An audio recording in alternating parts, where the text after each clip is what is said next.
ರಾಜ್ ಅವರು ಜಾಯ್ನ್ ಆಗಿದ್ದಾರೆ. ಸರ್ ನಮಸ್ತೆ. ಸರ್ ನಮಸ್ತೆ. ಸರ್ ಏನು ನಡೆದಿದೆ ಸರ್ ಎಕ್ಸಾಕ್ಟ್ಲಿ ಎಕ್ಸ್ಪ್ಲೈನ್ ಮಾಡ್ಬೋದಾ? ಇಲ್ಲ ಸರ್, ಏನು ಅದರದೆಲ್ಲ ಏನು ಸಮಸ್ಯೆ ಇಲ್ಲ ಸದ್ಯಕ್ಕೆ. ಮಂಡೆ ಮೇಲೆ ಎಲ್ಲಾನು ಸರಿ ಹೋಗುತ್ತೆ. ಈಗ ಅಷ್ಟೊತ್ತು ಅಲ್ಲ, ನೀವು ಕಂಪ್ಲೇಂಟ್ ಕೊಟ್ಟಿದ್ದೀರಿ ಅಲ್ವಾ? ಆ ಕಂಪ್ಲೇಂಟ್ ಯಾಕೆ ಕೊಟ್ಟಿದ್ದು, ಏನಕ್ಕೆ? ಈಗ ಅವ್ರ ಜೊತೆನೆ ನಾನು ಸಂಪರ್ಕದಲ್ಲಿದ್ದೀನಿ. ಇಷ್ಟೊತ್ತು ಅವ್ರ ಜೊತೆನೆ ಕಾಲಲ್ಲಿ ಇದ್ದೆ. ಓಕೆ. ಸೊ ನಾನು ಮಂಡೆ ಹಂಗೆ ನಾನು ಅಪ್ಡೇಟ್ ಮಾಡ್ತೀನಿ ಎಲ್ಲಾನು. ಈಗ ಸದ್ಯಕ್ಕೆ ಏನೂ ಮಾತಾಡೋಂತ ಒಂದು ಸ್ಟೇಜ್ ಅಲ್ಲಿ ಇಲ್ಲ. ನಿಮ್ಮ ಮೇಲೆ ಹಲ್ಲೆ ಆಗಿರೋದು ನಿಜಾನಾ ಸರ್? ಈಗ ಫ್ಯಾಮಿಲಿ ಅಂತಂದ್ಮೇಲೆ ಎಲ್ಲವೂ ಒಂದ್ ಇರುತ್ತೆ.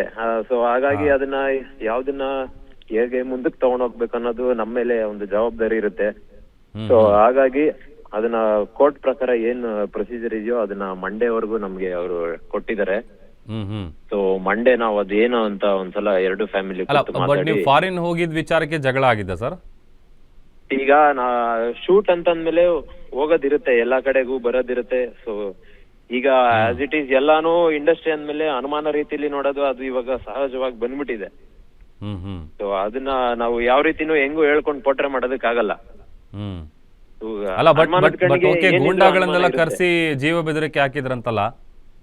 ಇಲ್ಲ, ನಾನು ಅದೆಲ್ಲ ಡಿಸ್ಕ್ಲೋಸ್ ಮಾಡ್ತೀನಿ ಸರ್. ನಾನು ಮಂಡೇ ಹಂಗೆ ನಾನು ಫಸ್ಟ್ ನಾನು ನಮ್ ಲಾಯರ್ ಹತ್ರ ಮಾತಾಡ್ಬಿಟ್ಟು ನಾನು ಮಂಡೇ ಹಂಗೆ ಏನ್ ಮಾಡ್ಬೋದು ಅಂತ ಎರಡು ಫ್ಯಾಮಿಲಿ ಕೂತು ಈಗ ಬರೋದಕ್ಕೆ ಹೇಳಿದಾರೆ. ಎರಡು ಫ್ಯಾಮಿಲಿ ಕೂತು ಮಾತಾಡ್ಬಿಟ್ಟು ನಾವು ಒಂದು ಡಿಸಿಷನ್ ಬರ್ತೀವಿ. ಸದ್ಯಕ್ಕೆ ಆ ತರದೆಲ್ಲ ಏನು ಸದ್ಯಕ್ಕೆ ಸಮಸ್ಯೆ ಇಲ್ಲ. ಅಂದ್ರೆ ನೀವು ನೆಕ್ಸ್ಟ್ ಏನ್ ಮಾಡ್ಬೇಕಂತ ಇದ್ದೀರಿ ಸರ್? ಈಗ ಏನಿಲ್ಲ, ಈಗ ಅವರೇ ಕಾಲಲ್ಲಿ ಮಾತಾಡಿದ್ರು. ಸೊ ಮಾತಾಡಿ ಇದಕ್ಕೆ ಇದು ಸರಿ ಹೋಗುತ್ತೆ. ಇದು ಒಂದು ಹೀಟ್ ಆಫ್ ದ ಮೂಮೆಂಟ್ ಅಲ್ಲಿ ಆಗಿರ್ಬೋದು. ಸೊ ಅವ್ರಿಗೂ ಒಂದೇನೋ ಒಂದ್ ಅನ್ಸಿರ್ಬೋದು. ಸೊ ಅದನ್ನ ಅಲ್ಲ, ಬಟ್ ಗಂಡ ಹೆಂಡತಿ ಅಂತ ಅಂದ್ಮೇಲೆ ಸಣ್ಣ ಪುಟ್ಟ ಜಗಳ ಆಗೋದು ಕಾಮನ್.